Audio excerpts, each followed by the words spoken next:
One less ticket before. Bueno, muy buenas tardes a todos, bienvenidos y gracias por asistir a esta tercera conferencia del ciclo dedicado a Mariano Benlliure. Mariano Benlliure en la balanza de la historia con motivo del 75 aniversario de su muerte y que ha organizado la Dirección de Patrimonio Cultural del Ayuntamiento de Madrid con la colaboración de la Fundación Mariano Benlliure, a la que represento, y la Real Academia de Bellas Artes de San Fernando, que nos acoge en su sala Guitarte y que además ha tenido el detalle de organizar una pequeña exposición dedicada a Benlliure con una selección de obras de sus fondos que se puede ver saliendo de la sala de conferencias a la izquierda. Hoy tenemos contamos con la presencia de Juan Luis Moraza, escultor, investigador, profesor titular en la Universidad de Vigo y docente en los máster de creación e investigación en las universidades del País Vasco y la Universidad Complutense de Madrid. Juan Luis fue becario entre 1991 y 1992 de la Academia de España en Roma. Coincidió con el historiador de arte Carlos Reyero, que contamos con él en la primera de las conferencias de este ciclo, y tuve la oportunidad de coincidir con ellos los meses que me permitieron residir en la Academia. Nos conocemos desde entonces. Juan Luis representó a España en la Bienal de Sao Paulo de 1994 y presentó su obra en la Bienal de Venecia de 2001. Además, la ha presentado en numerosas exposiciones, tanto en museos como en galerías, y el Museo Nacional de Arte Reina Sofía le dedicó en 2014 una importante retrospectiva que a lo mejor muchos tuvieron oportunidad de ver. Hay algunas reflexiones de Juan Luis sobre el concepto de obra de arte que me parecen importantes como espectadora en general y como en concreto de la obra de Mariano Benlliure. Y es el entender la obra de arte como que no quiere decir nada en sí, sino más bien decir, hacer sentir y hacer pensar. O que su cualidad artística no es tanto por los temas que trata, sino por cómo trata esos temas, ¿no? Y otra cosa que me parece importante es el entender la escultura como una contundente presencia física. Entre los muchos proyectos de investigación que ha desarrollado y que ha presentado en congresos, conferencias y en seminarios y numerosos artículos y publicaciones, se ha interesado por la transformación y la evolución de los pedestales en los monumentos públicos, un tema que ya trató en su tesis doctoral de 1994 y que ha reelaborado y que va a presentar próximamente en un libro. En ese marco ha estudiado algunos de los monumentos de Mariano Benlliure y es de lo que nos va a hablar esta tarde y nos va a presentar además es un nuevo punto de vista al que nos han dado los historiadores de arte que le han precedido en este ciclo, porque es la visión de un investigador y sobre todo de un escultor en activo. Y no le robo más tiempo y le cedo la palabra para que nos hable. Bueno, muchas gracias, Lucrecia, por someterme a este desafío y a la Fundación Mariano Benlliure y a la Real Academia de Bellas Artes de San Fernando, que nos acoge, y por supuesto a todos vosotros que habéis estado aquí eligiendo este pequeño espacio fresco en esta tórrida tarde de mayo de Madrid, ¿no? Bien,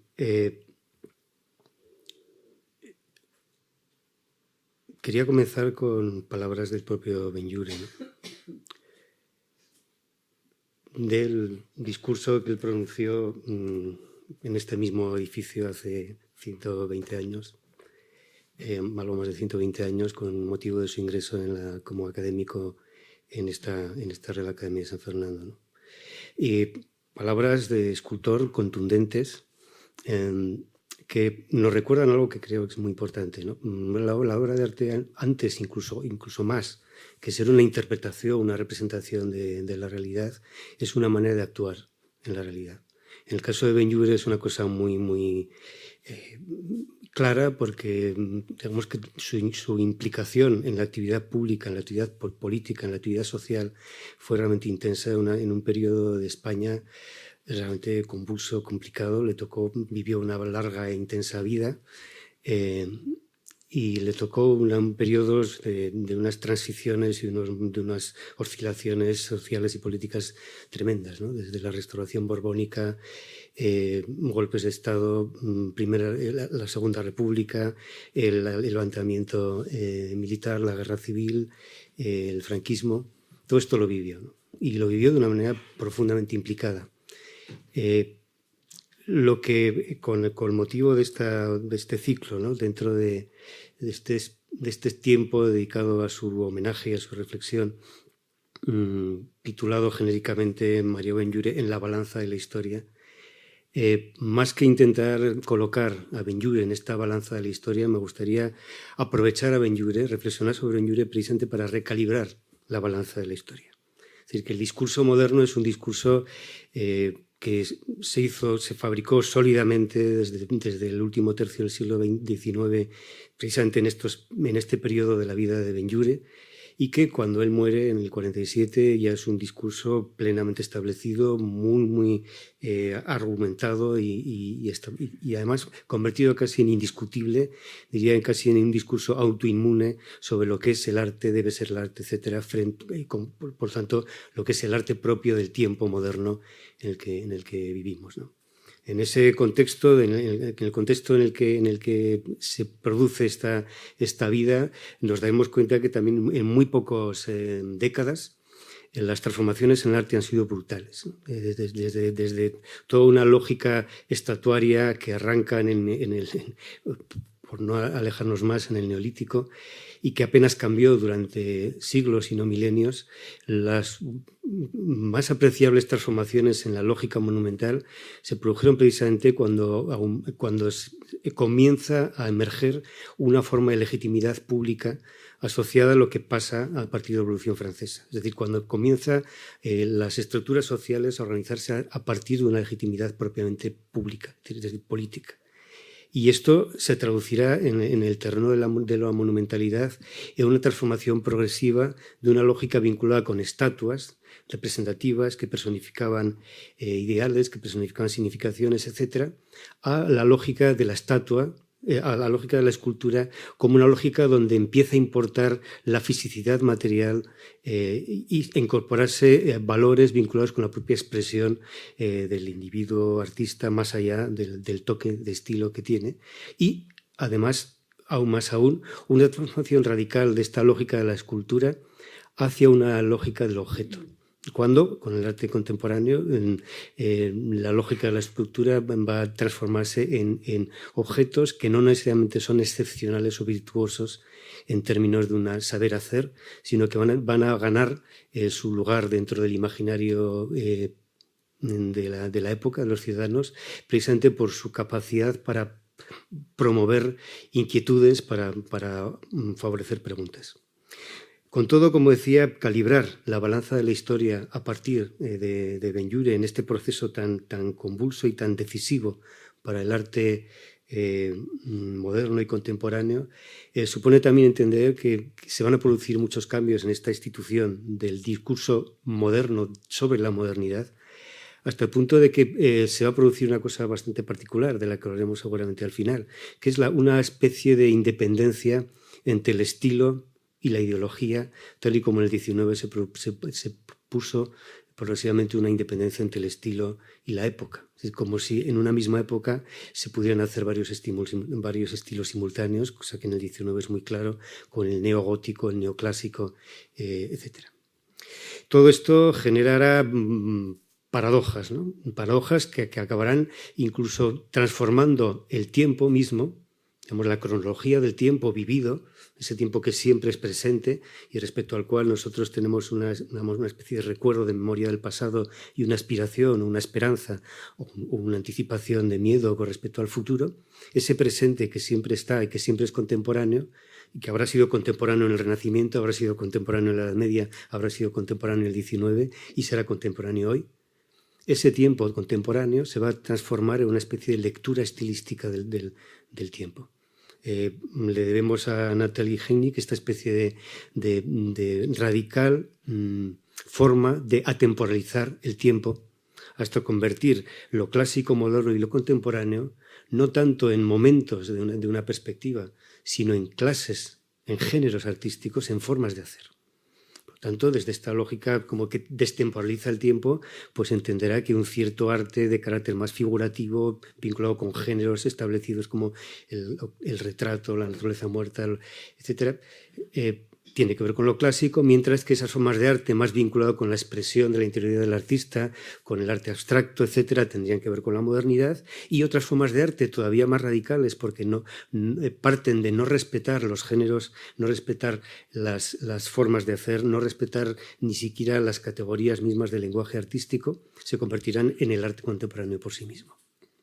Claro, esto es un cortocircuito histórico extraño, y que sin embargo sigue vigente. El texto de Natalie Henig es del 98, pero digamos que condensa una forma de entender el tiempo a partir de la historia que realmente perturba de una manera bastante intensa la posibilidad misma de calibrar la balanza de la historia. Así, desde esta lógica atemporal del tiempo, digamos que la obra de Benlliure sería clásica frente a la obra de Rodin, que sería moderna, o frente a las obras que se hicieron en esos mismos años, estoy hablando de la última década, las dos últimas décadas del siglo XIX, por ejemplo, del Salón de los Artistas Incoherentes, ¿no? Obras de arte que en principio son coetáneas y que sin embargo son establecidas por el relato de la historia de acuerdo a unas ciertas categorías jerárquicamente establecidas, además, de acuerdo a una especie de radical defensa de la contemporaneidad en el arte. Esto va a traducirse de nuevo en más y más versiones sobre la forma de entender y de clasificar a los artistas.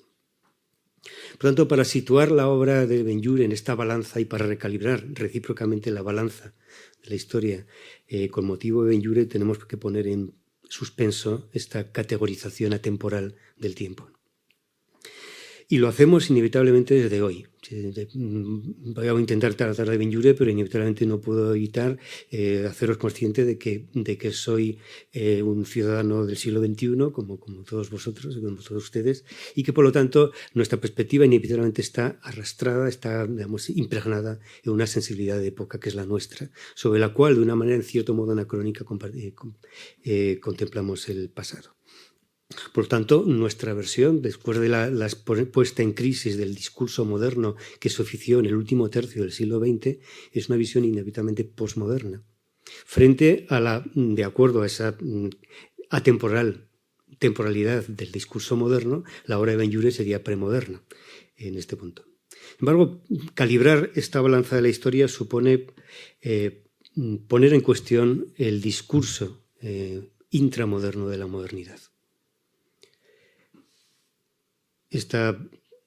Por lo tanto, como hemos visto en el título de mi charla, mi acercamiento se basa en mirar, escudriñar lo que sucede en los pedestales, en Benlliure, a la luz de lo que estaba sucediendo en los pedestales del siglo XIX a partir precisamente de la Revolución Francesa, para entender qué le ha sucedido a la lógica de la monumentalidad precisamente en el contexto de esa modernidad que para la historia de la civilización arranca precisamente con la Revolución Francesa. Y lo voy a intentar hacer bajo cinco momentos, ¿no? En primer lugar, entender que el monumento es un símbolo performativo de lo político y de la política pública. Performativo quiere decir que no es que simbolice, sino que al mismo tiempo propicia una forma de legitimidad moderna. Una legitimidad que está basada precisamente en que la autoridad proviene del pueblo y que a partir del pueblo se van generando sistemas de representación que generan a su vez otros sistemas de organización gubernamental, etcétera, y de sistemas de categorías y de instituciones que finalmente generan textos más o menos consensuados, como por ejemplo una constitución a partir de la cual se organiza la vida social. Esta lógica de la política moderna está presente en toda la obra de Benlliure. Como veis, Benllures hay muchos, pero voy a intentar centrarme en esta lógica que tiene más que ver con ese momento que le toca vivir a Lluve, que el propio Carlos Reyero denominaba como la edad de oro del monumento conmemorativo. Y que no solo es en España, sino está produciendo en Inglaterra, está produciendo en Francia, está produciendo en Italia, precisamente porque los estados modernos están sufriendo una transformación radical, en parte también por luchas proletarias, por luchas coloniales y por todas las luchas sociales, las luchas de clase, etc. Como decía, realmente si vemos la historia de los monumentos en los que situamos la obra de Benlliure, ha cambiado poco a lo largo de la historia, ¿no? Y seguramente las grandes transformaciones se han producido en los últimos 200, 250 años. Y digo que ha cambiado porque ya ha cambiado poco porque realmente, aunque hayan cambiado las tipologías, aunque hayan cambiado las figuras de autoridad que se colocan en el pedestal, en el monumento, aunque cambie aquello que se simboliza o aquello que se pretende hacer presente en la vida cotidiana a partir en los propios monumentos, ha cambiado todo esto. La lógica del monumento tiene que ver con cuestiones muy esenciales que son casi animales, ¿no?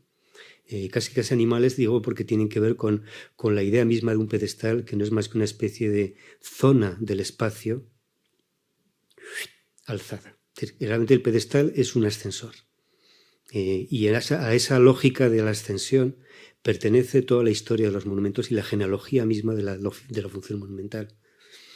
Altares, podiums, púlpitos, todos esos trofeos de armas, todas aquellas instancias en las que algo se eleva se fabrica un espacio donde la ocupación de un territorio se enfatiza. Y como digo, el pedestal es un dispositivo de elevación y para mí funciona como una especie de representación del propio contexto, el contexto por defecto. Es el microespacio que en el espacio de la representación de la estatua representa el contexto donde la estatua está. Entonces, en esa especie de contexto por defecto se agolpan, por lo tanto, un montón de aspiraciones y de identificaciones imaginarias y simbólicas que son fundamentales para entender qué relación tenemos con los monumentos. Esto es lo que creo que es un asunto básico para acercarnos a la obra de Benlliure, ¿no? Y como digo, los monumentos tienen que ver con unos patrones territoriales que están impresos en nuestra vitalidad orgánica, que encontramos ya en los juegos de territorialidad de otros primates superiores, que resuelven sus tensiones de estatus precisamente con juegos de territorialidad, ¿no? Enfatizando precisamente la posición, la altura, la envergadura. Esa posición del macho alfa, que en el momento en el que el contrincante da por sentado que no ha triunfado en el concurso de alturas y de posiciones, lo que hace es precisamente acurrucarse en una especie de posición de sumisión, que lo que hace es precisamente enfatizar la distancia entre el arriba y el abajo, el dentro y el fuera. Este lugar privilegiado es la base misma de la construcción del urbanismo, de la construcción de la función monumental. Ese énfasis de una posición que está fundamentada precisamente en la colocación de un territorio por contexto, que hace énfasis en la ocupación de la posición. Es decir, una posición al cuadrado, es una posición sobre sí misma, ¿no? Los tronos forman parte de esta lógica.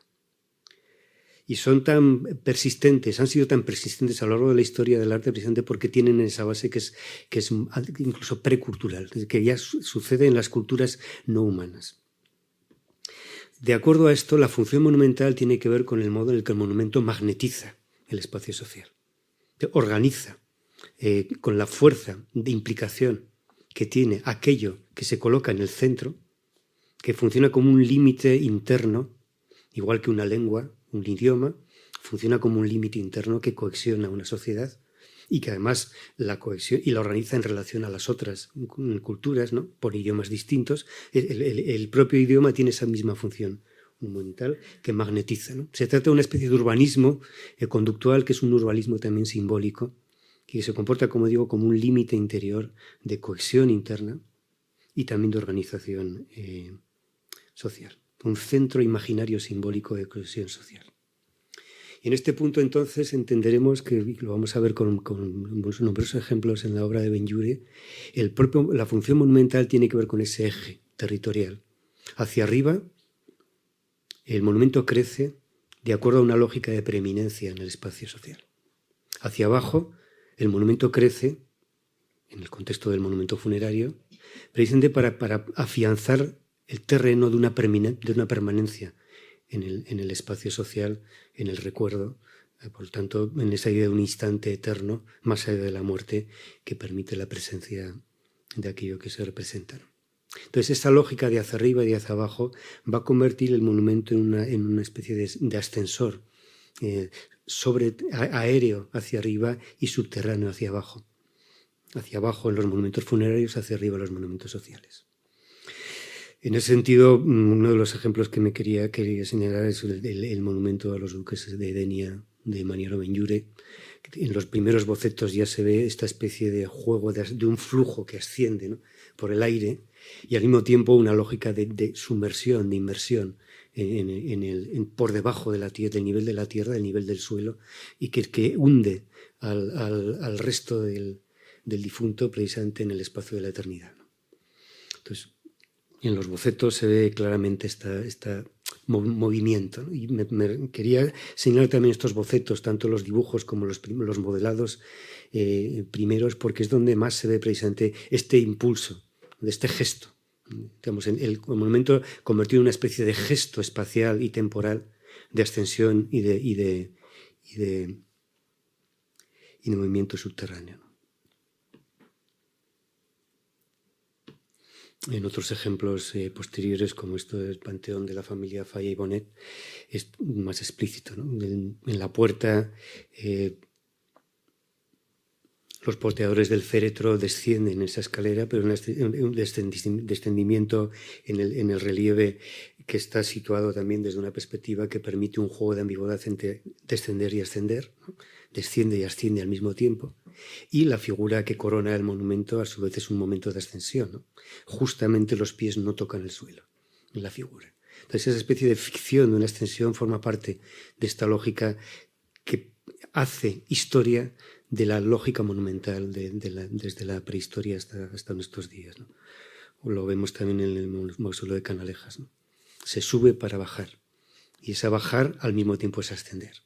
Este es el punto importante que me parecía para señalar esta lógica vinculada con el monumento funerario, de acuerdo a la función monumental ligada al instante eterno de la muerte. Y hacia arriba, también en los bocetos y en los propios monumentos se aprecia en Benlliure esta conciencia del gesto de ascensión, ¿no? El gesto de ascensión. Y por tanto, el aumento del área de influencia territorial del monumento en el espacio social. Desde los obeliscos prehistóricos hasta las plazas royales con las columnas de la Victoria o los retratos ecuestres del monarca, tenemos la misma lógica urbanística ligada a ese centro simbólico, ese límite interior que cohesiona. Por supuesto es importante porque es un juego de causa y efecto, conseguir que lo que se representa en el monumento sea importante, es decir, implicativo para la sociedad, y al mismo tiempo es tanto más implicativo cuanto más consigue hacer presente el lugar que ocupa dentro de lo real del espacio urbano. Entonces esta lógica, de nuevo, es importante porque tiene que ver con la conciencia de que el monumento es un territorio. Como diría Deleuze, un territorio es una tierra apropiada. Es decir, nos hemos apropiado de una tierra. La fisicidad radical de este gesto de apropiación es perfectamente visible cuando el monumento en su base representa una montaña, representa una peña, representa un lugar concreto, ¿no? Un trozo de peña, Cuando se trata de un militar, la gesta de ocupación es doblemente representativa, ¿no? Lo real de la ocupación del territorio, lo representativo de un trozo de terreno, de piedra, que es la base del propio personaje, y lo simbólico mismo de la ocupación. Es una tipología que también vemos en momentos anteriores de la historia monumental, muy clásico el ejemplo de Falconet, ¿no? El monumento a Pedro I el Grande en San Petersburgo, ¿no? El pedestal representa la montaña. El militar está conquistando el terreno físicamente. En el caso de Benlliure, un monumento funerario como este de Henri Lassac-Duciers, lo que vemos es otro modo de representar el territorio, ¿no? No tanto de una apropiación, digamos, de carácter militar, sino más bien como la representación del territorio donde se sitúa, del territorio habitado, el territorio donde alguien ha encontrado su lugar en el mundo. Los ejemplos, como decía, de ocupación militar del pedestal, pues son varios, ¿no? Aquí podemos ver que Julio González, pues el escultor Julio González Pola, el monumento de los hombres del Caney, ¿no? Que podéis ver aquí en Atocha, ¿no? O esto otro en Pontevedra, donde se representa justamente el puente donde sucedió la gesta militar que se establece, ¿no? Que se representa. Los ejemplos, como digo, son muchos, pero y en Benlliure también son unos cuantos, pero lo que quería es precisamente subrayar esta cuestión, ¿no? Las relaciones que se producen de carga y de soporte, es decir, quién está abajo y quién está arriba, y las relaciones de altura y de posición. Y de qué modo el propio monumento está precisamente intentando diagramar estas lógicas dentro de un espacio social. En este contexto, mi segundo tema para hoy tiene que ver con precisamente el intento de esta lógica y la función monumental en relación a la legitimidad moderna. De qué modo precisamente la legitimidad moderna tiene que ver con lo que en los monumentos, y no solo dentro de ellos, sino también fuera de ellos, tiene que ver con una especie de estéticas de proximidad que podéis entender muy bien cuando hoy en día se habla de las políticas de proximidad, ¿no? Durante siglos el faraón en el imperio antiguo era representado de acuerdo a una lógica frontal, hierática, donde precisamente como Dios encarnado en un monarca no miraba a nadie, ¿no? Pero, ¿qué sucede en el imperio nuevo cuando de repente hay una crisis filosófica, hay una crisis económica, hay una crisis social? De repente la figura de Amenofis IV baja la cabeza y mira al ciudadano. Esta lógica de accesibilidad, ¿no? De hacerse próximo en la representación, es la base o el núcleo fundamental de las formas de legitimidad moderna en el arte. Porque, y aquí es una cosa que también en Benlliure es flagrante, ¿no? Hay una conexión radical entre la representatividad política y la representación artística. Digamos que en Benlliure especialmente, pero es una cosa que forma parte de la sensibilidad moderna, estas dos cosas no están separadas, sino que forman parte de un mismo fundamento, ¿no? La representación artística está diagramando la representatividad política. Por supuesto, por espacio público se entiende ese espacio donde la vida social se hace patente en las formas de organización.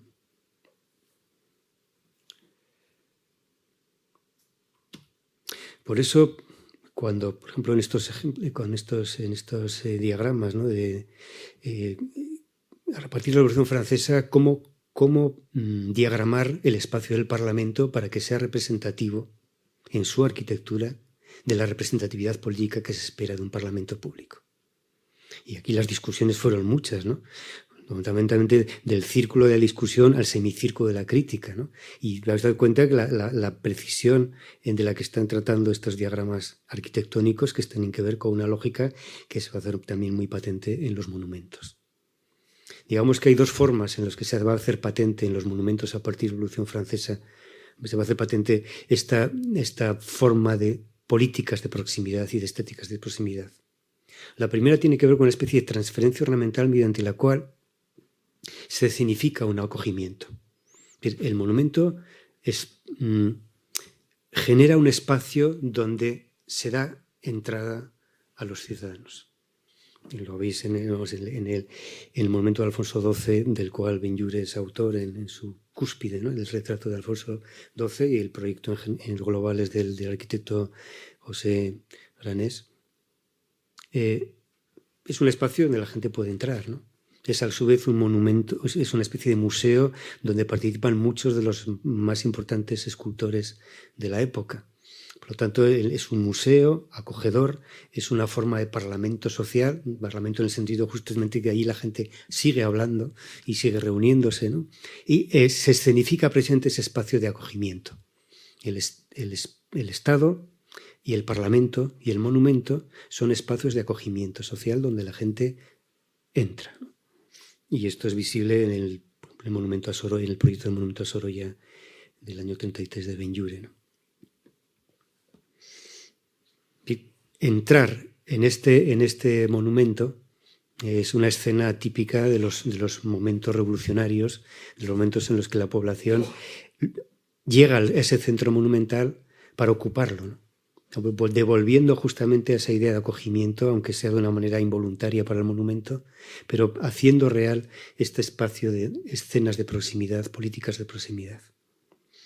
Y esta es la segunda forma en la que la monumentalidad moderna hace palpable esta política de proximidad, a través de lo que se podría llamar una monumentalidad negativa. El sabotaje al monumento, la ocupación del monumento.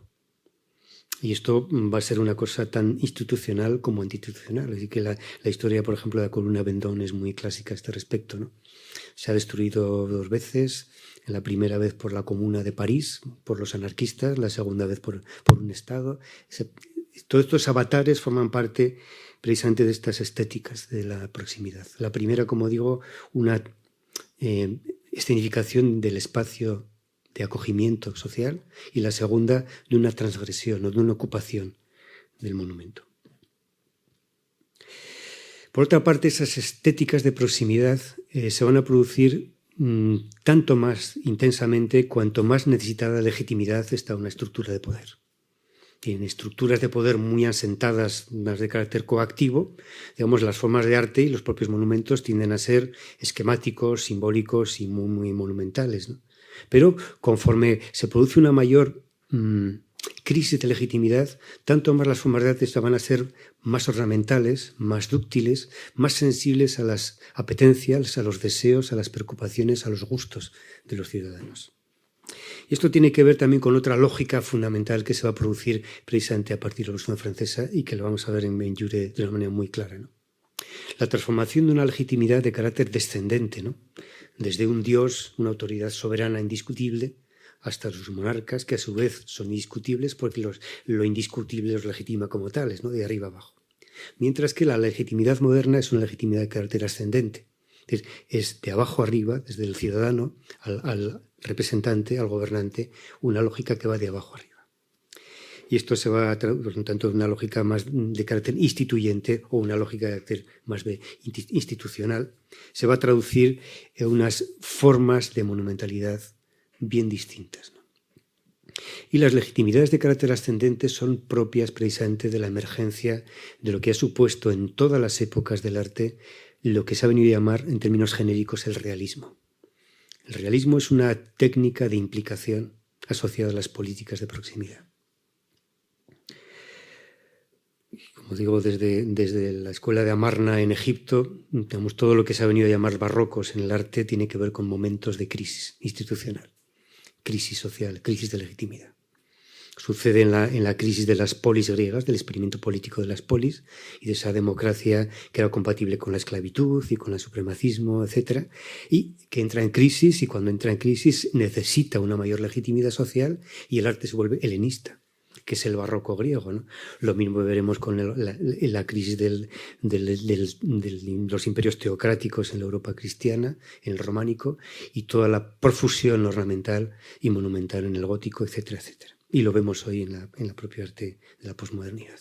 Lo interesante de estas lógicas distintas de pensar las políticas de proximidad en las estéticas barrocas es precisamente que en el barroco se hace presente los conflictos.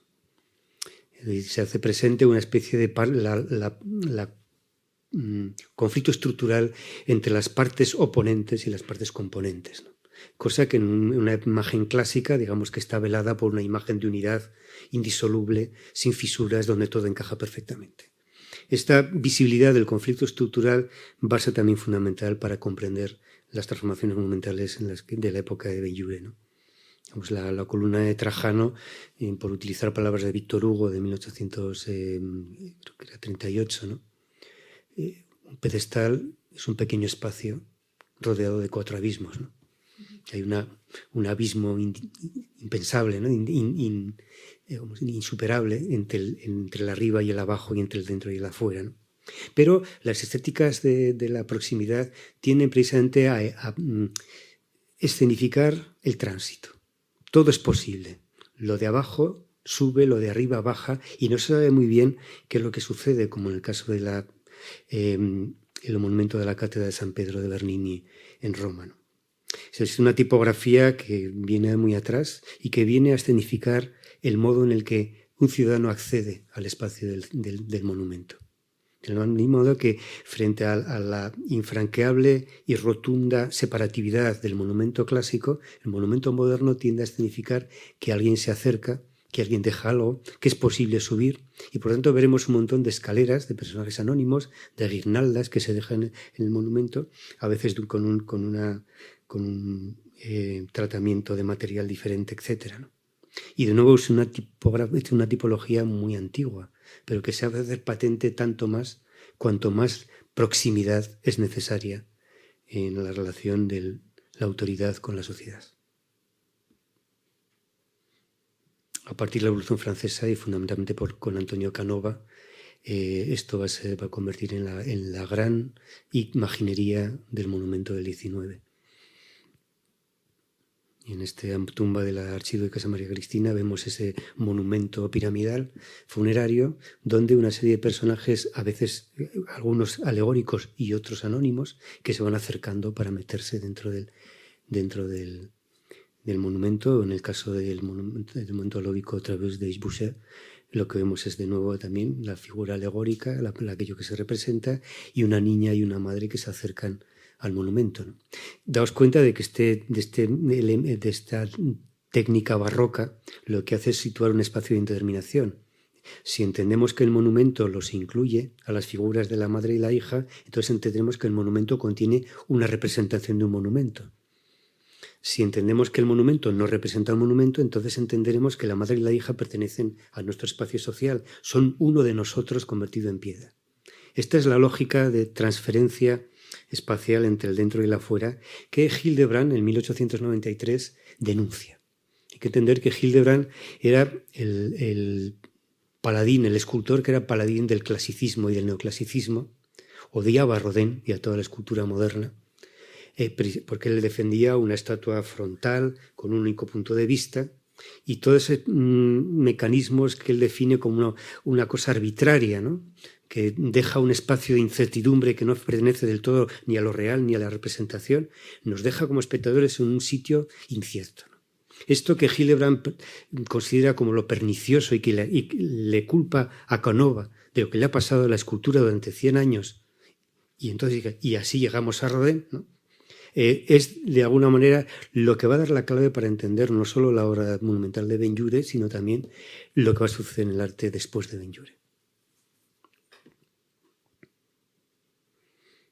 De nuevo en Benlliure vemos esta tipología de accesos, de escenificación de un acceso una y otra vez, ¿no? Una y otra vez. Y como digo, tanto a través de figuras alegóricas, que también pertenecen a la tradición clásica de los monumentos, pero también con figuras anónimas que representan la ciudadanía metida dentro del monumento, ¿no? Y aquí he tenido que anular ejemplos porque hay muchísimos en Benlliure que nos permiten ver la conciencia clara de estas estéticas de proximidad asociadas a la representación de la representatividad política. Lo mismo sucede con los objetos representados en las faldas del monumento, ¿no? Alguien ha dejado ahí estas armas, estas banderas, estas palmas. Alguien ha dejado ahí.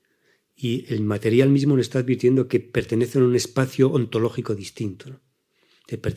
son de otra naturaleza, pertenecen al espacio del ciudadano. De ahí también el bronce, que es una cosa como más móvil, más cálida, que se hace y se deshace, no como la piedra.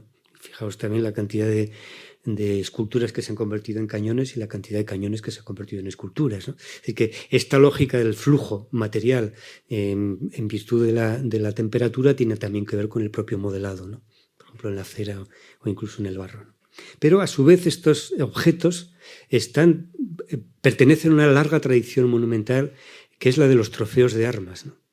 Y las armas conquistadas al enemigo, apiladas en el centro del campamento, junto con los prisioneros, incluso los muertos, para fortalecer la cohesión interna del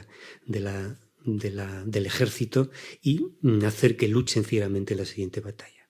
Esta es la lógica misma que también está implícita en el momento en el que los monumentos ya no son tan en el centro del campamento, sino en el centro de la ciudad. Ya no son las armas conquistadas, sino quizás son las armas conquistadas de bronce, fundidas con la forma de la victoria alada. Entonces, toda esta especie de proceso, digamos, de metamorfosis se hace patente en estos monumentos que están de nuevo a las faldas del monumento, dándonos a entender que es nuestro espacio, que somos nosotros los que estamos poniendo estas guirnaldas, poniendo estas banderas, poniendo estas flores, como vemos también de nuevo en tantos y tantos monumentos de Rodin, como en las banderas rendidas en la base del monumento al teniente Ruiz. Y vuelvo a la definición que el propio Hildebrand, intentando ser crítico, hace de estos fenómenos, diciendo estos ingredientes establecen un paso hacia el espectador y la realidad, y la frontera es totalmente arbitraria, para entender que este es justamente el punto de arranque de lo que será como el corte radical que va a dar la inauguración de la escultura contemporánea, que más que escultura, como ya hemos dicho, tiene que ver con la producción artística de objetos, ¿no? Entonces, hay que entender que Duchamp nace y se educa en el París y en la Francia, donde todos esos monumentos se están produciendo. Todos esos monumentos donde están esas guirnaldas, donde está produciéndose esos efectos de proximidad que genera un espacio de incertidumbre entre lo real y la representación. Y es justamente esto lo que Duchamp toma para fabricar su ready-made. Y de hecho, como los que han intentado posteriormente definir la lógica del objeto en Duchamp, es precisamente la misma definición que podemos encontrar en Hildebrand en 1883. Y aunque el primero sea de 1917, digamos que las estéticas de proximidad están visibles, vigentes desde antes. Esto nos sitúa en otro asunto ligado a estas estéticas de proximidad, ligadas, como decía, a lo que se entiende por realismo. El realismo no es un estilo artístico. El realismo es justamente un sistema cultural de evidencias, de reconocer o dar crédito a la evidencia como una prueba de verdad. Aquí tomo a Wittgenstein también en una cita no demasiado alejada del tiempo de Benjure, ¿no? No es verdad porque nos parezca evidente, sino porque admitimos la evidencia como prueba de verdad. Esta es la lógica de todos los realismos posibles, ¿no? Por tanto, el realismo no solo es una cuestión estética, sino que también es una cuestión política, es una cuestión ligada a la propia construcción de la opinión pública. Ahora bien, el realismo estético ha sido fundamentalmente desde Egipto un mecanismo de implicación social. De nuevo, pertenece el propio realismo a las políticas de proximidad vinculadas con ese intento de acercar al ciudadano a la figura de autoridad que permite, por lo tanto, organizar el espacio social.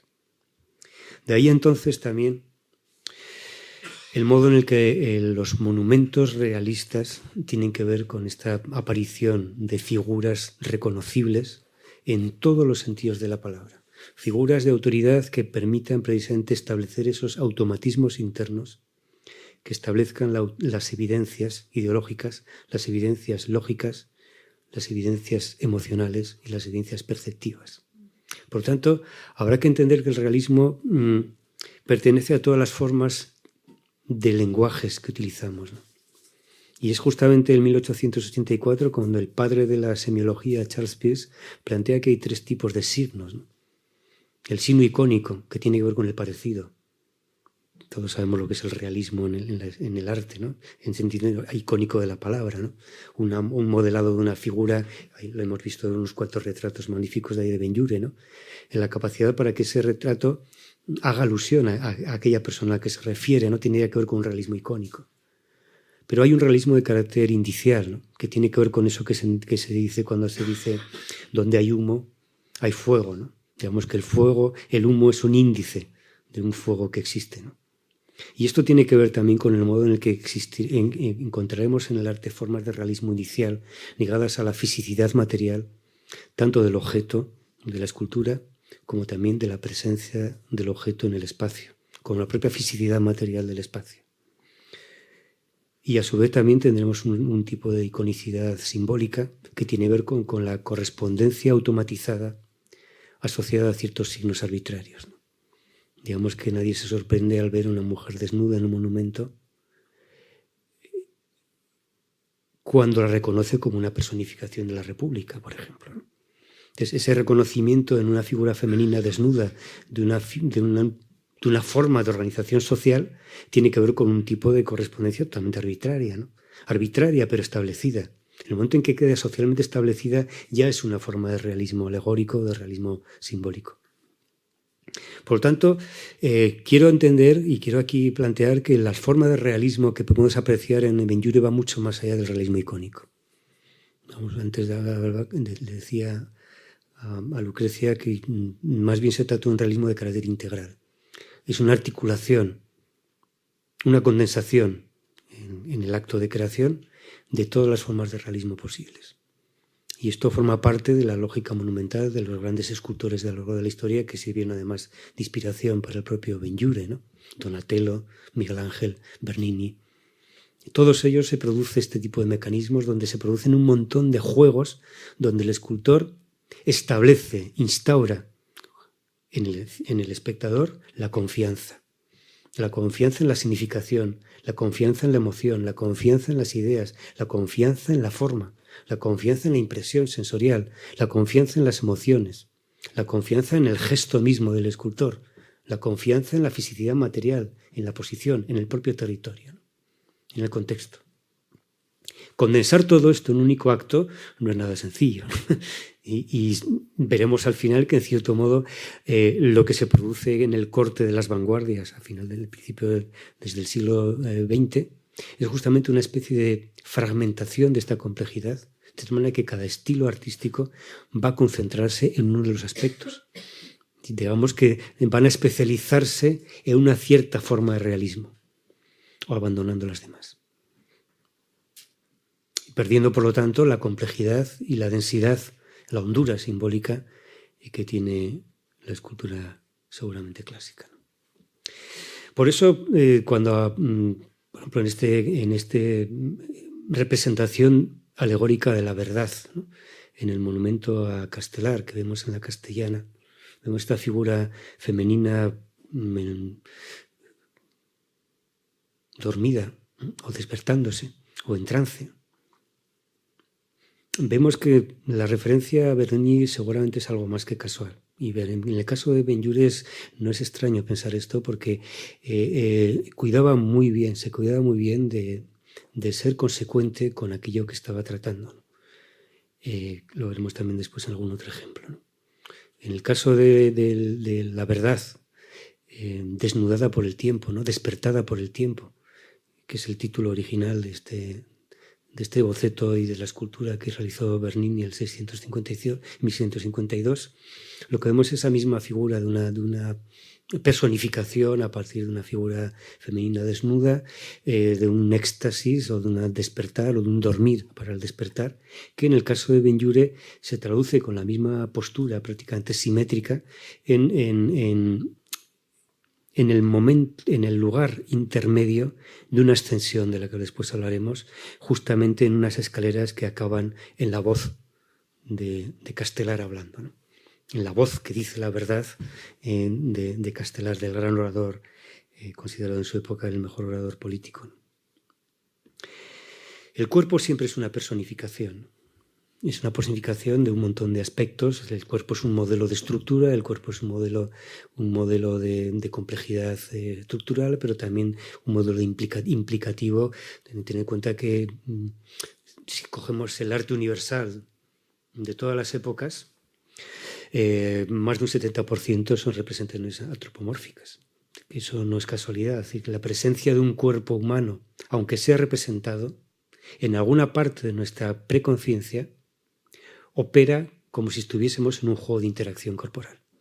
Y esto es una cosa muy importante, porque finalmente después de todo, por debajo de nuestros barnices culturales, somos primates superiores y tenemos un cuerpo, por muy mentales o filósofos que nos pensemos, ¿no? Entonces, esa especie de corporalidad, que para un escultor es la sustancia misma de su trabajo, esa corporalidad se hace patente doblemente cuando lo que se corporaliza es otro cuerpo humano. Entonces, la relación entre cuerpo a cuerpo del escultor con el cuerpo que se representa, que se modela o que se talla, es algo que queda presente en las esculturas para la posterior relación e interacción entre un cuerpo humano que se acerca a la estatua y un cuerpo humano que está representado en ella. Por tanto, estas representaciones que cogen alusiones anteriores y que se corporalizan o se personifican a través de modelos vivos, ¿no? Sin embargo, incorporan capas, estratos simbólicos, ¿no?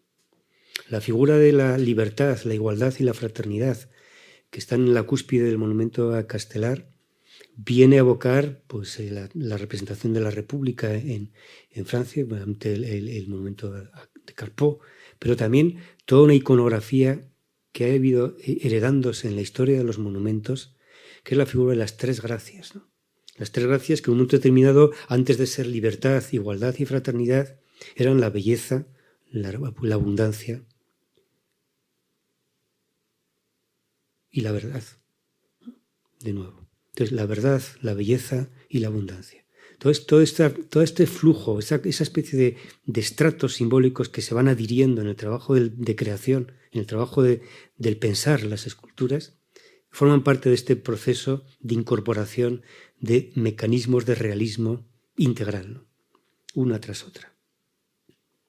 Y aquí es importante también entender que en este realismo integral que se produce en los monumentos, se produce de nuevo también una conjugación entre lo genérico y lo particular, ¿no? Lo genérico de la figura alegórica y lo particular de un cuerpo concreto. De tal manera entonces que la precisión de la singularidad de un retrato concreto, por ejemplo, se suma al carácter genérico de lo emblemático, de lo representativo que tiene esa figura. Bueno, entonces se ha hablado de los cañones convertidos en bronce y de la escultura y las esculturas convertidas en bronce, ¿no?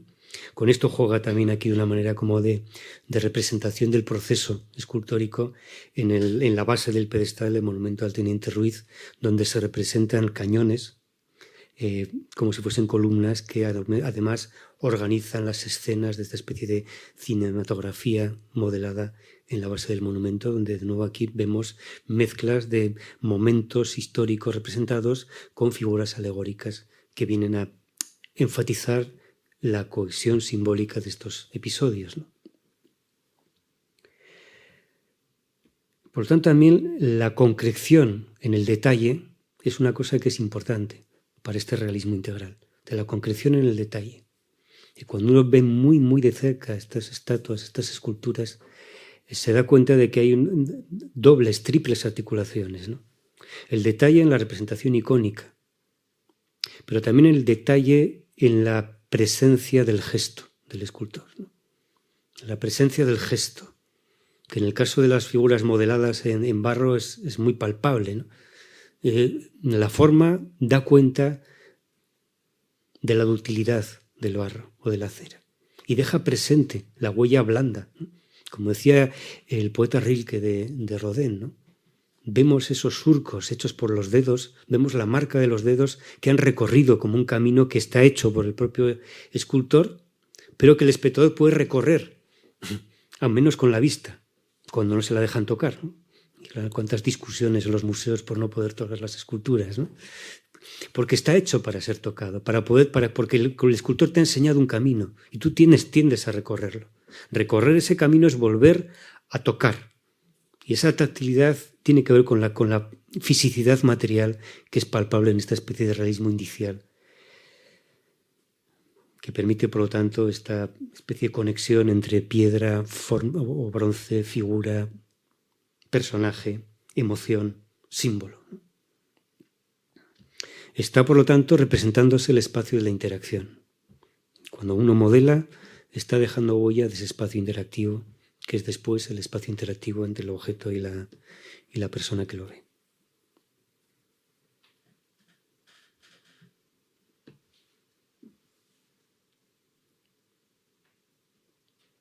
De ahí la importancia del gesto, ¿no? El gesto como un tiempo contenido y un tiempo que está dejando también su constancia estable gracias a la estabilidad del material, ¿no? La expresión del gesto hace alusión a esa fisicidad material. Es, por lo tanto, una expresión de carácter psicomotriz que va más allá o que añade expresión a la virtuosismo, de la capacidad para poder representar con precisión un objeto, ¿no? Es decir, excede al virtuosismo descriptivo para añadir otros matices más complejos, por lo tanto, de un realismo de carácter más integral, ¿no? Por tanto, la relación entre el escultor y la persona que representa también va a ser algo muy fundamental, ¿no? Cuando el antropólogo Edward Hall está intentando investigar en las relaciones, en las distancias interpersonales, ¿no? Lo que llamó la proxémica, ¿no?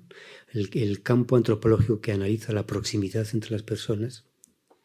Una de las referencias que toma es precisamente los comentarios de un manual de un pintor, Maurice Grosse, cuando después de llevar toda una vida haciendo retratos, se pregunta a qué distancia me tengo que colocar del modelo.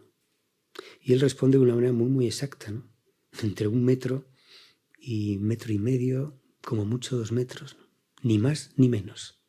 Ni más ni menos, porque dice, si me acerco más, la presencia corporal de la persona genera una implicación emocional que no me deja distancia para poder pensar, ¿no? me olvido de mí mismo, me olvido de lo que tengo que hacer, ¿no? Sin embargo, si me alejo demasiado, pierdo precisamente esa implicación que necesito para poder captar el alma de esa persona. Es ese punto, ¿no?, que le sirve al antropólogo Edward Hall para establecer el modo en el que cada cultura establece un juego de distanciamientos como un juego de territorialidades, ¿no? Basadas además en la territorialidad animal, ¿no? Lo que entre animales no gregarios es la diferencia entre la distancia de huida y la distancia de lucha, con la que juegan los domadores para entrar y salir, ¿no?, para que no les ataquen, ¿no? A la distancia de huida, por muy violento que sea el animal, se va. Pero si yo entro más allá de la distancia de huida, me ataca. Ese punto límite es aquel que tiene que ver con la distancia a la que se pone el escultor para trabajar. Y que tiene que ver también con el modo en el que eso actúa en el modo en el que nosotros, ciudadanos, nos acercamos con distancias al monumento. Es decir, el monumento genera un territorio como lo genera un león. Y tiene la misma consistencia perceptiva, tiene el mismo poder territorial. ¿De qué modo se establece esto? Claro, si vemos en la fotografía de la derecha, ¿no?, a Benlliure junto al modelo para el monumento de Vasco Núñez de Balboa, y vemos la proporción que tiene con respecto a su propio cuerpo, nos damos cuenta de la desmesura, ¿no? Una desmesura que no vemos cuando estamos cerca del monumento. Hay de nuevo una especie de juego de distanciamientos y de proximidades también muy complejo aquí, ¿no? Porque digamos que la figura humana tiende a que nosotros tengamos una implicación corporal 1-1, ¿no?, cuerpo a cuerpo. Y el grado de proximidad realista, basada en los detalles y en la expresión del carácter, y todo ese sistema realista de aumentar el espacio de proximidad con respecto a la figura, entra en conflicto, digamos, creativo, con la distancia a la que nos obliga la percepción como espectadores en la relación que mantenemos con un monumento tan enorme como este, ¿no? Por lo tanto, nos sitúa en un espacio simultáneamente de identificación, de máxima proximidad y de respeto, es decir, un juego de proximidades que nos sitúa de nuevo también en una especie de distancia crítica en el territorio del monumento.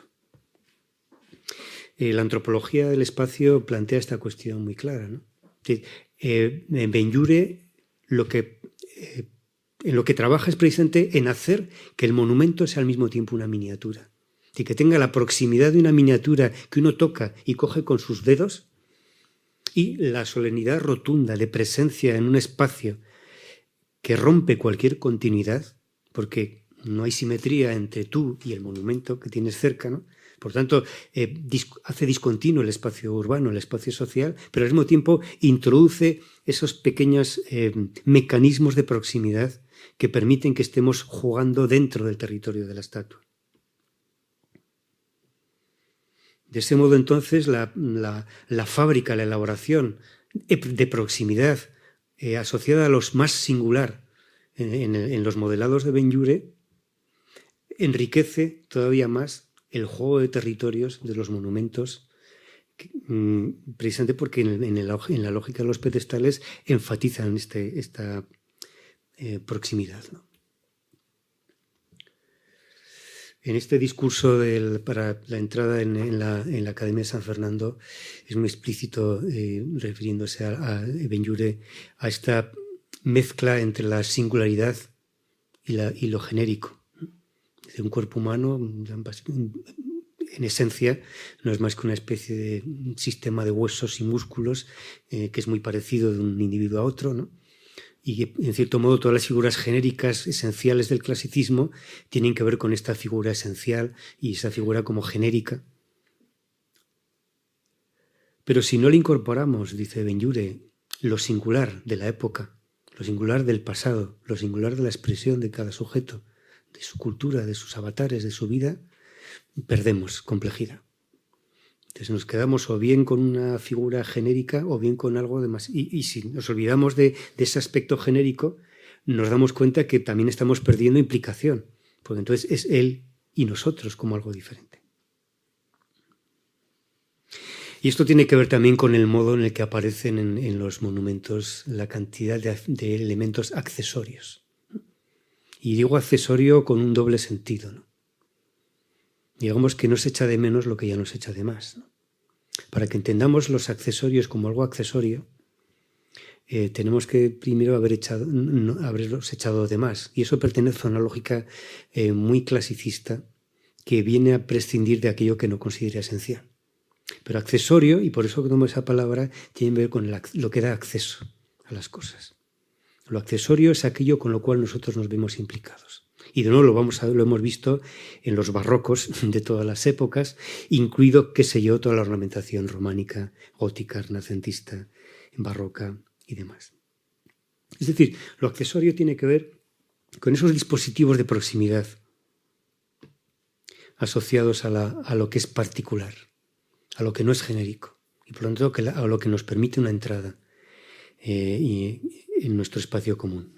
Y da la importancia también que vemos en las estatuas de Benlliure, de esta profusión de detalles, de la representación, por ejemplo, en toda la investidura del monumento a María Cristina de Borbón, todo el ropaje que es incluso más importante casi que la propia expresión del rostro, ¿no? Es decir, tiene tanta presencia lo accesorio, precisamente porque nos da ese punto de acceso a la figura.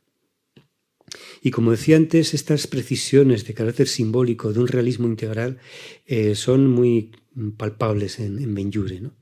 Para representar dos figuras alegóricas, de nuevo en el ascenso hacia la grada del Parlamento de Emilio Castelar, representa a los dos grandes oradores de la historia, ¿no? Demóstenes y Cicerón. Pero se las apaña muy bien para tomar directamente retratos de la época, de Demóstenes, de contemporáneos de Demóstenes y Cicerón, de retratos romanos, para poder representar fidedignamente a estos personajes. No le vale con que sean figuras alegóricas, tienen que ser retratos, ¿no? Y se las apaña para encontrarse con esos retratos y para tomarlos como modelo concreto, singular, particular. tal y como en el monumento a Álvaro de Bazán, se preocupa no solo de los documentos de la época, del análisis del personaje, de la biografía, sino que insiste en que quiere ver la espada real del personaje, ¿no? Y esa espada es la espada que representa. Entonces, esta especie de precisión exigente del proceso de creación creo que es fundamental para entender el modo en el que el compromiso con las estéticas de proximidad se hace palpable, ¿no? Entendiendo que cuanto más complejo sea ese realismo simbólico, icónico, indicial, tanto más va a ser capaz de ser representativo para el ciudadano y por lo tanto implicativo. Por lo tanto, como veis, es un compromiso político, es un compromiso que tiene que ver con la idea de representación pública, tal y como lo fue en la época griega la representación canónica de un cuerpo clásico, lo que se llamó después el cuerpo clásico. No hay nada más abstracto que el cuerpo clásico de los romanos, de los griegos, ¿no? Entonces, esto tiene que ver con la importancia que tenía para el modelado del natural, para lo cual era realmente portentoso, ¿no? Su capacidad. Y lo quería aquí oponer a un modo mucho más mecánico que se estaba produciendo simultáneamente, coetáneamente, por ejemplo, un personaje también genial como Rodin, ¿no? El trabajo de Rodin es un trabajo mucho más industrializado, por decirlo de una manera, mucho más moderno, quizá por eso, porque a partir de un modelado básico él genera un módulo, mejor dicho, ¿no? Y a partir de ese módulo hace 20, 30 copias que le sirven precisamente para establecer relaciones entre objetos, ¿no? Y vemos en uno de los muchos ejemplos que se pueden coger en Rodin, de un mismo modelado con esta figura como reclinada, femenina, medio en cuclillas, ¿no? Le sirve para distintas escenas figurales, ¿no? Para distintos momentos, para distintos monumentos. Bien. Por esa especificidad nos lleva a la siguiente y la tercera cuestión que quería plantear hoy, ¿no? Que tiene que ver con el modo en el que esta legitimidad moderna no está asociada tanto a una posición cuanto a un movimiento de posiciones. Como he dicho desde el principio, subir y bajar, bajar y subir, en un espacio de flujo de movimiento entre estratos, ¿no? Por decirlo de alguna manera, si vemos este diagrama social egipcio, vemos que en realidad la pirámide lo que representa es un juego de estratos horizontales, ¿no? De nuevo, distancias insalvables, ¿no? Lo que vamos a ver en el monumento moderno es un espacio de tránsitos, por lo tanto oblicuo, que tiende a la verticalidad, donde lo que se escenifica precisamente es la ascensión o el descenso. Esto es también típico de la sensibilidad moderna, ¿no? Aquí vemos dos monumentos propiamente modernos, ¿no? El boceto de la Torre del Trabajo de Rodin, que nunca se hizo, ¿no?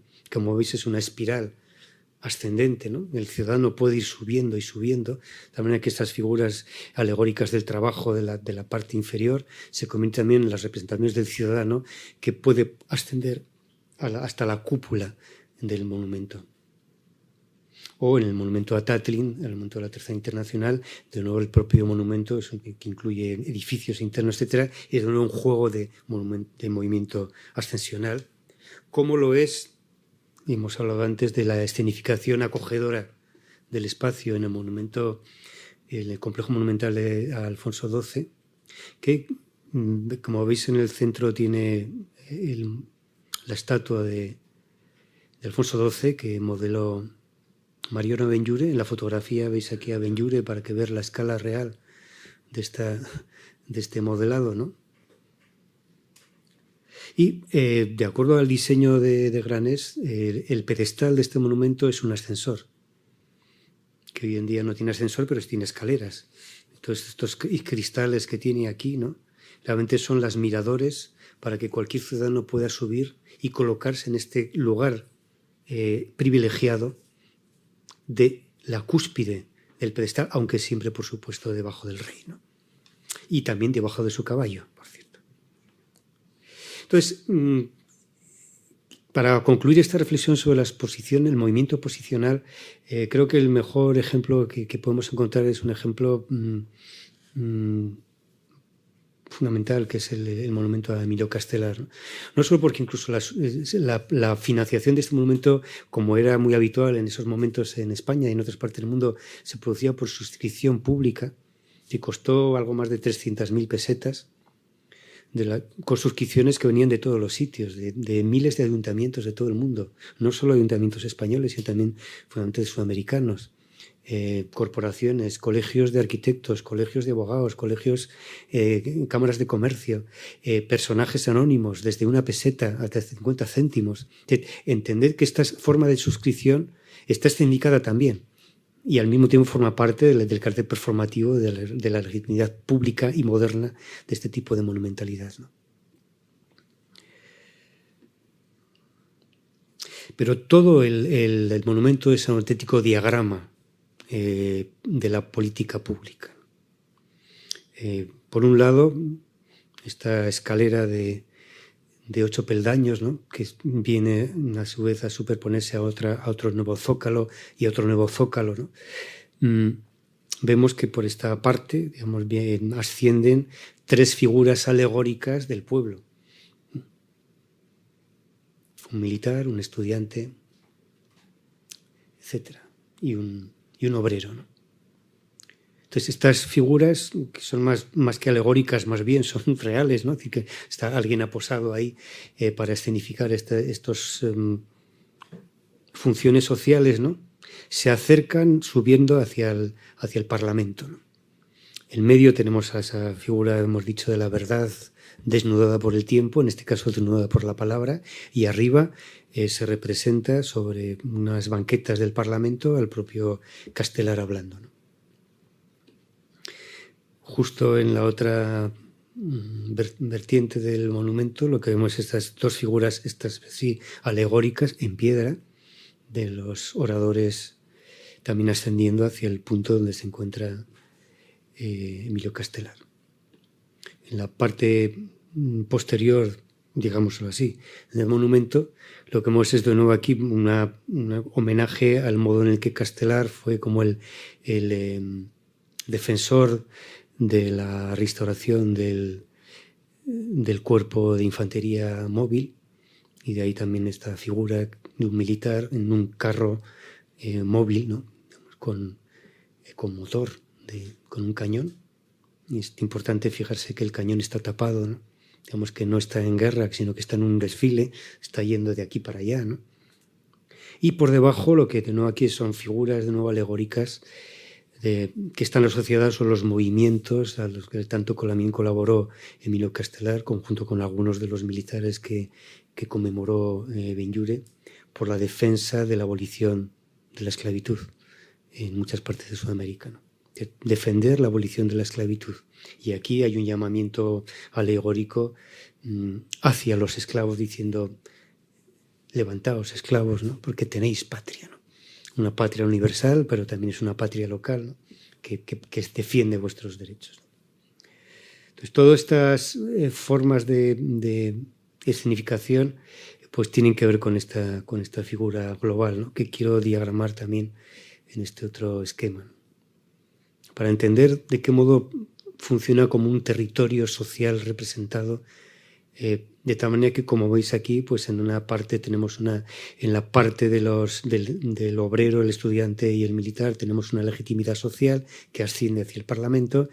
En la parte de los oradores tenemos una legitimidad simbólica que asciende hacia el Parlamento.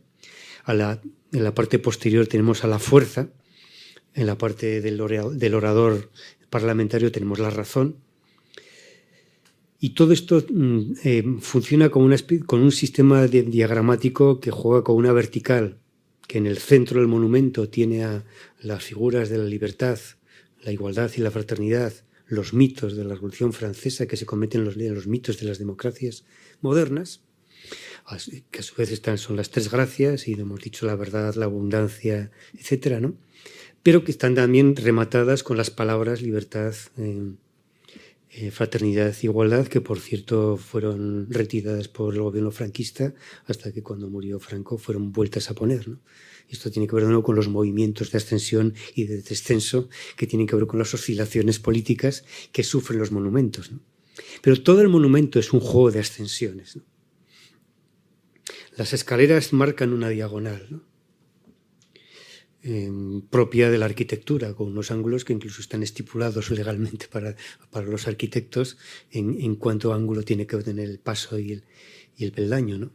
Pero esta oblicua ascendente concluye, como decimos, en la mano y en la voz de Castelar.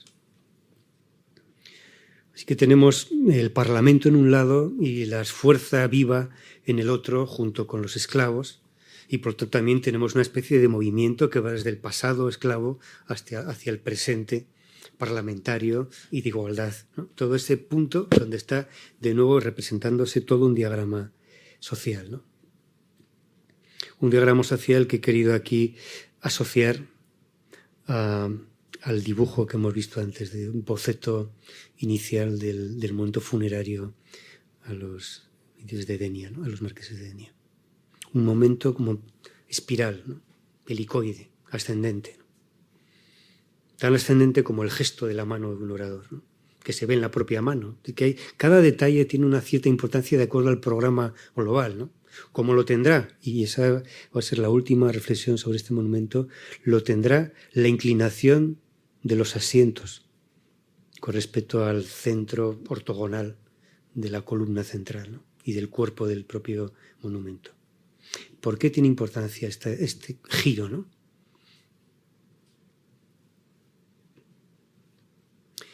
Y aquí me he permitido delirar un poco, solo un poco, ¿no? Porque si uno ve este plano de Facundo Cañada de 1900 de Madrid, ¿no? Se da cuenta que el edificio del Parlamento, que es el mismo en el que habló Castelar, está en el eje perfecto de la colocación del ortógono del monumento de Castelar, ¿no?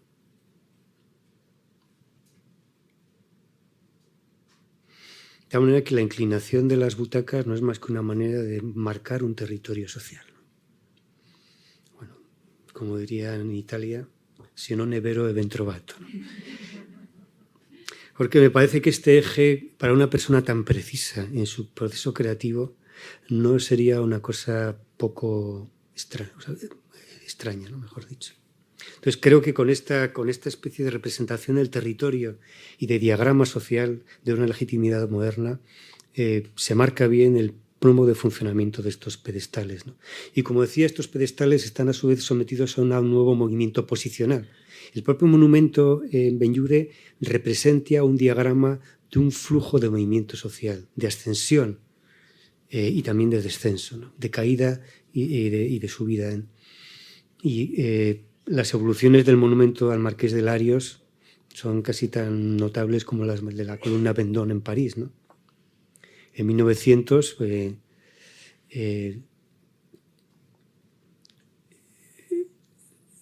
la estatua, el pedestal pierde la estatua superior, hay un error en el gráfico, ¿no? En el 31 la figura del trabajo es puesta en el sitio donde estaba el marqués, ¿no? De acuerdo a una lógica de nuevo social, ¿no? Desde el año 40 hasta el 51 el trabajo también desaparece ahí, en la época franquista, ¿no? Pero en el año 51 vuelve a recuperarse la figura del marqués y se vuelve a poner. Otras formas de movimiento posicional tienen que ver con el lugar que ocupan los monumentos dentro del espacio social, ¿no? En la ciudad el monumento pierde su consistencia representativa, pierde la potencia simbólica y lo pierde también porque cambia la espacialidad. La presencia física del monumento es muy distinta si uno se acerca andando o si uno pasa en coche a una cierta velocidad por una rotonda, ¿no? Uno ya no se puede acercar, salvo que arriesgue su vida para poder ver con un poco de precisión algo del detalle de esa complejidad del realismo integral en Benlliure, ¿no? Y esto pasa una y otra vez en todas las ciudades, ¿no? Como en este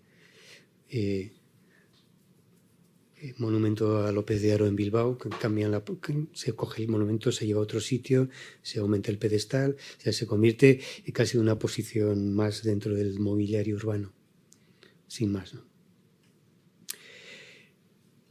Esto está relacionado con un último momento, ¿no? este realismo integral del que hablo está muy vinculado, de acuerdo a esta línea ascendente y descendente, hacia arriba en el monumento conmemorativo, hacia abajo en el monumento funerario, con el tiempo. El diagrama social en los monumentos es también un diagrama temporal.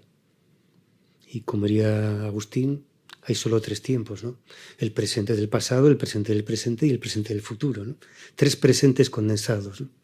La habilidad que tiene el escultor es justamente de condensar este tiempo tridimensional de 3 presentes en un único instante, de una única figura, ¿no?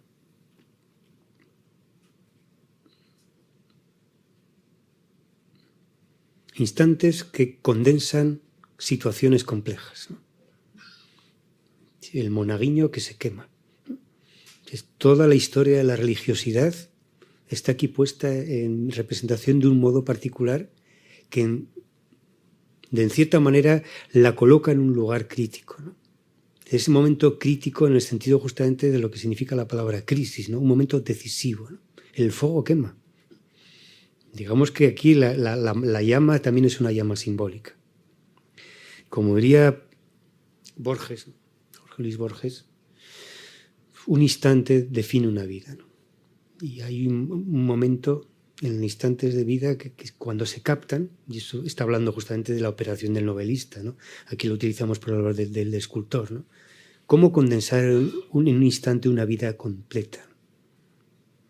Para la vida o para la muerte, encontrar esos instantes forma parte también de este realismo integral de representatividad social. El instante de una negociación, el instante donde se juega la vida de uno o la vida de otro, sea caballo, toro o torero. El instante también extraño donde las subidas y las bajadas, como en este monumento a Gayarre, el mausoleo de Gayarre, vemos un montón de cosas que están sucediendo en un mismo instante, ¿no? De nuevo hay algo que baja y algo que sube, ¿no? Unos niños cantores están representando todas las composiciones del tenor Gayarre cantando, ¿no? Hay unos ángeles, un ángel que está descendiendo justo en el momento en el que el cuerpo astral en este segundo féretro del tenor está subiendo gracias a estos personajes, ¿no? Alegóricos de la armonía, la melodía, subiendo el féretro, ¿no? Sosteniéndolo en un espacio imaginario, ¿no? Este subir y bajar hacen que este segundo féretro acompañe este primer féretro, etcétera, generando de nuevo una oscilación de tiempos que hacen que la vida entera del compositor esté representada en el instante de su muerte, que a su vez en el instante donde comienza su vida simbólica, etcétera. Y el último ejemplo de este tipo que quería mirar, que parece glorioso, es el monumento al teniente Ruiz, ¿no? Claro, el momento que elige para representar es el momento en el que acaba de pisar una bomba, que todavía no ha explotado. Pero ese instante, que es el instante que le convierte en héroe, es el instante en el que estamos a punto de presenciar la destrucción del monumento. Y el momento en que esta bomba explote, explota todo, ¿no? Esta mezcla de vida y muerte, de pasado y de futuro, forma parte de este tiempo tridimensional, pero también, y esta es la última cuestión que quería plantear, del compromiso patrimonial que implica todo esto que he estado comentando, ¿no? Es decir, el monumento como un catalizador de una responsabilidad patrimonial. Y cuando hablo de responsabilidad patrimonial, seguramente esto habría mucho que decir sobre los compromisos patrimoniales o responsabilidades patrimoniales hoy en día de la sociedad y de la política, ¿no? Pero en este caso estamos hablando de este patrimonio, de este compromiso patrimonial que hace alusión tanto al patrimonio material como al patrimonio simbólico.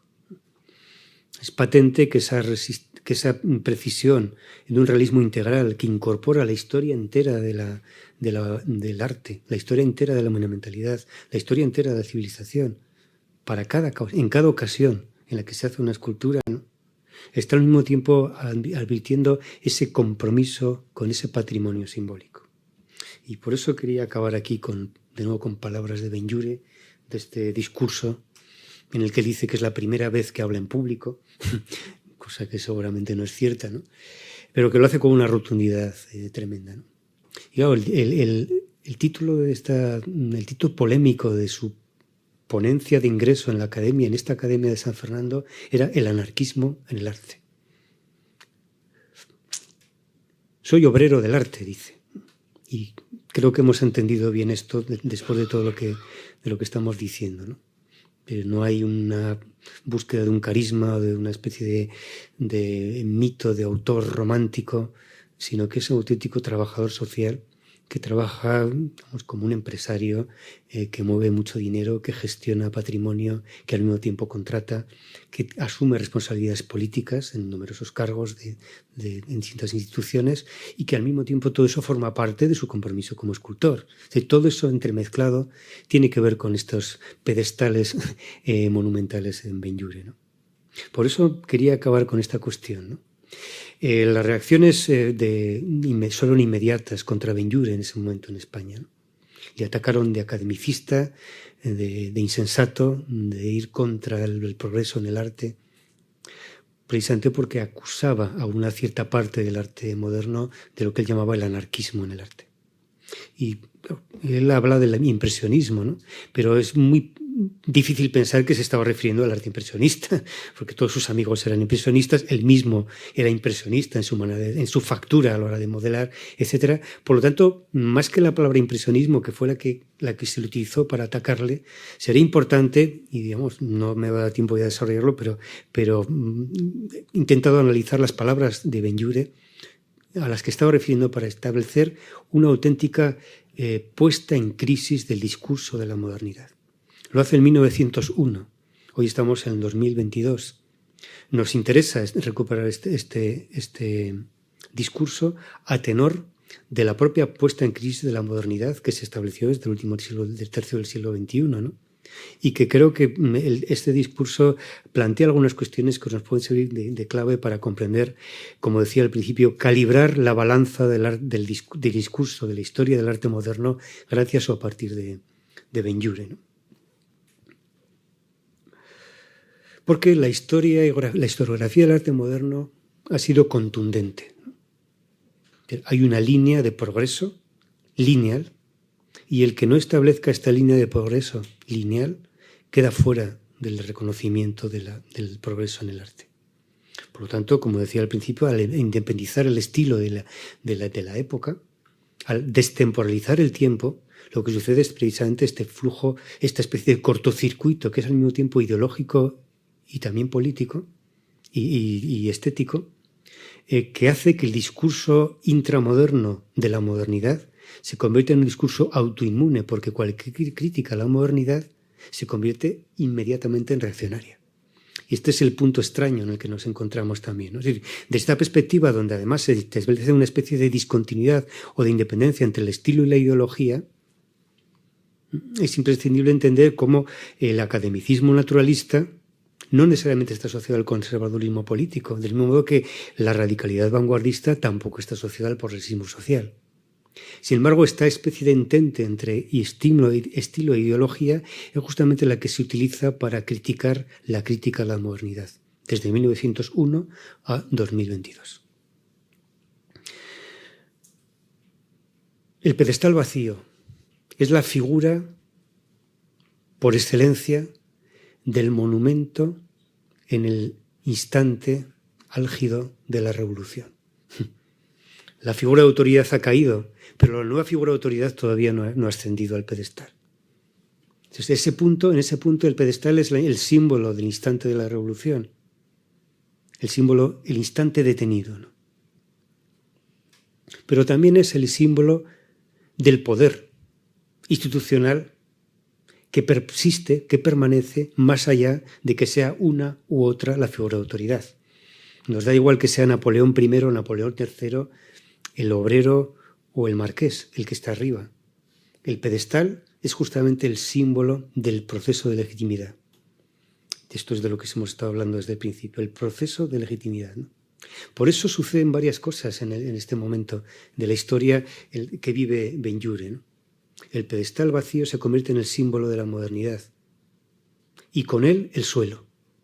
Entonces, hemos estado hablando continuamente de subir y bajar, ¿no? Del proceso de ascensión y descensión que escenifica la legitimidad moderna, ¿no?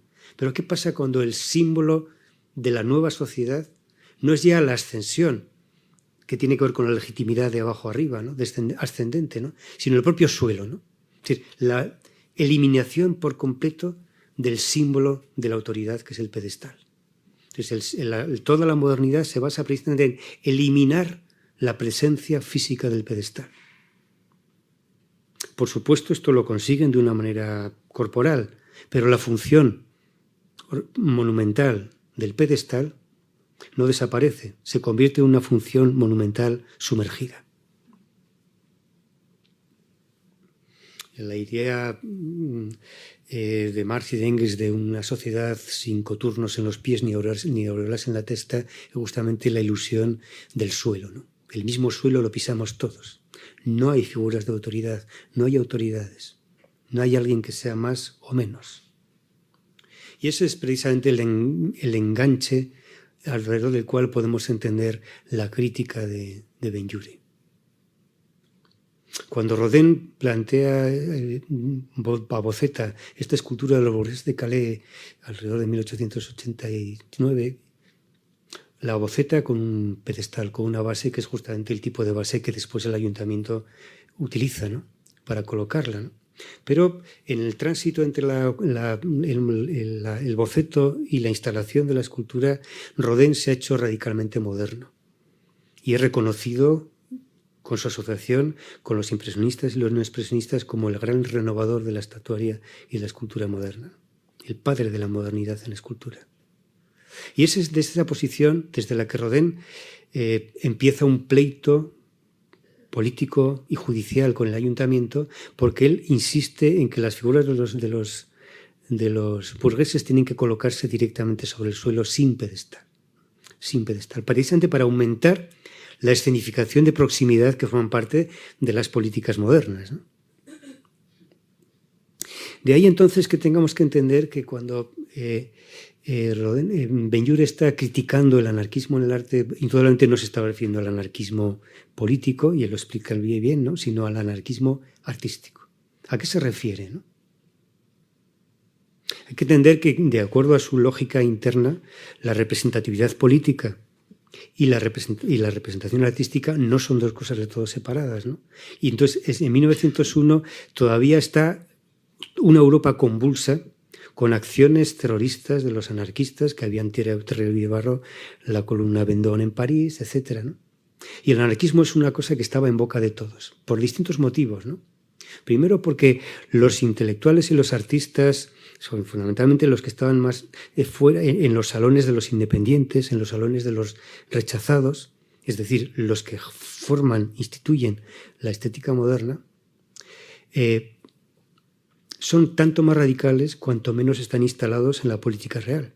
Y por lo tanto su radicalidad tiene que ver con lo que se dice en los cafés, en las reuniones, etcétera, pero no se traducen en un activismo político concreto. Es ese anarquismo al que se está refiriendo seguramente Benjure. Porque por otra parte, nos cuenta que en 1899, es decir, 2 años antes del discurso, la propia Academia de San Fernando, para seleccionar a los pensionados para Roma, organiza una especie de concurso de pintura con el lema «La familia del anarquista». O sea, la propia Academia de Bellas Artes se tiene en cuenta esta cuestión porque es una cuestión de la legitimidad del poder. El caso Dreyfus, que Émile Zola tomó como una causa personal desde la literatura, era una causa contra el poder ilegítimo del establishment social. Y por lo tanto, el anarquista, como vemos en el cuadro de Álvarez de Sotomayor, uno de los seleccionados, ¿no?, para irse a Roma ese año, el padre le está explicando al hijo por qué, ¿no? Y más aún, ¿no?, en el cuadro de Julio Romero de Torres, que no fue seleccionado, vemos al anarquista con su familia con la conciencia tranquila. En Romero de Torres se está advirtiendo que tiene una legitimidad ese anarquista al pensar como piensa, ¿no? Sin embargo, en ese mismo fondo, Claro, los actos anarquistas de boicot, etcétera, forman parte de una especie de algo que se escapa al modo en el que la actividad sociopolítica de propio Benlliure como escultor y como gestor no pertenece, ¿no? Benlliure es alguien que está participando en la política real, como un representante público. Por lo tanto, no se trata de las temáticas sociales o laborales, aquello que está criticando, ¿no? Bajo el fondo del convulso de esa Europa, está refiriéndose a otra cosa, ¿no? Y por eso me quería señalar aquí un texto que va a ser básico para las vanguardias históricas y de una manera muy, muy específica, por ejemplo, para Duchamp o Benlliure o Man Ray, ¿no? El texto, el libro El único y su propiedad, de Max Stirner, ¿no? Seudónimo de Johann Caspar Schmidt. Es un alegato muy radical a favor del individualismo y del anarquismo. Este texto lo lee Man Ray, se lo pasa a Duchamp, y Duchamp, después de leerlo, imagina su radical obra iniciática, que es esa obra, quizá no los conozcáis, ¿no? Que es coger un hilo de 1 metro, dejar que caiga, y la forma en la que se posa se utiliza como plantilla para hacer un nuevo metro, ni más ni menos que un nuevo sistema de medida. A imagen y semejanza, o mejor dicho, en contraposición al metro patrón que se conserva en París en el museo, ¿no? Es decir, que la aspiración es muy grande y es justamente la esencia de mi yo es la nada, es el azar, pero esa nada de la que parto, de la que soy, es el origen mismo de toda fuente de autoridad y de todo sistema de orden. Por tanto, entonces, y aquí tomo palabras de nuevo de Benlliure, hay una serie de cuestiones, ¿no?, que él pone en cuestión. La ciencia se utiliza para los artistas, por los artistas, como un sistema más fidedigno que la propia estética. Aquí el postimpresionismo fundamentalmente tiene que ver con el uso de la psicología de la percepción, de Chevreul y todo lo que es parte del análisis de la imprenta, etcétera, para entender de qué modo el pintor podía aprender más allá de la historia de la pintura desde la ciencia de su época. Pero también el modo en el que se organiza la obra como un sistema de partes y de relaciones articuladas, ¿no? Partes articuladas que generan estructuras perceptivas, estructuras jerárquicas. Y de nuevo aquí los psicólogos de la percepción empiezan a hablar de las jerarquías y por lo tanto cómo evitar las jerarquías perceptivas, ¿no? ¿Qué importancia tiene el centro con respecto a la periferia cuando miramos un cuadro? Todas estas cosas que están tan metidas en millones de años de evolución de la historia del ojo, la historia biológica del ojo, que forman parte de nuestros hábitos perceptivos, tienen que ver con estos sistemas de diagramación perceptiva que son diagramación cognitiva, ¿no? Entonces, ¿de qué modo los artistas de la vanguardia más radical quieren dar cuenta de estas formas de radicalidad política y científica? Bueno, de muchos tipos, ¿no? Sustituir la pincelada por un sistema de puntos mecánicos en el que cada punto es único y solo, igual que el punto ensimismado de Stirner, ¿no? El punto aislado, pero que forma parte de una multitud que se supone que será solidaria. Esta es la figura, digamos, diagramática en lo estético de la figura diagramática del anarquista. Pero también el modo en que las partes están desarticuladas entre sí, ¿no?